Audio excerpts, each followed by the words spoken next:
រុស្ស៊ីអ៊ុយក្រែនចាប់ផ្ដើមដំណើរការដោះដូរអ្នកទោសសង្គ្រាមក្នុងទ្រង់ទ្រាយធំបំផុត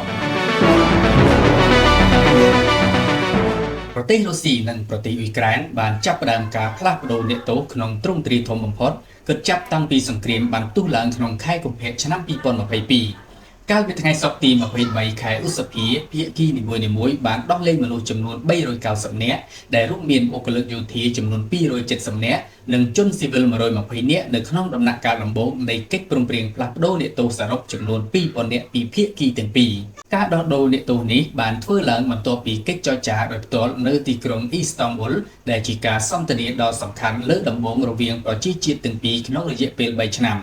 ខណៈពេលដែលគ្មានបទឈប់បាញ់គ្នាត្រូវបានបង្កើតឡើងក្នុងអំឡុងពេលកិច្ចចរចាទាំងនេះការដោះដូរអ្នកទោសតំណាងឲ្យកាយវិការមនុស្សធម៌ដ៏គួរឲ្យកត់សម្គាល់មួយចំពេលដែលអរិយភាពដែលកំពុងបន្តប្រធានាធិបតីអ៊ុយក្រែនលោក Volodymyr Zelensky បានបញ្ជាក់ពីការវិលត្រឡប់មកវិញនៃជនជាតិអ៊ុយក្រែន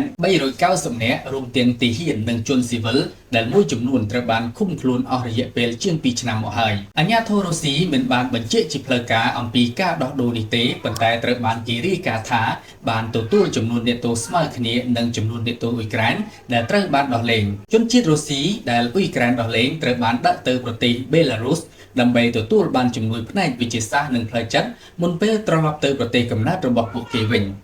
ពាក់ព័ន្ធនឹងការដោះលែងអ្នកទោសនេះប្រធានាធិបតីអាមេរិក Donald Trump បានសរសេរនៅលើបណ្ដាញសង្គម Truth Social ថា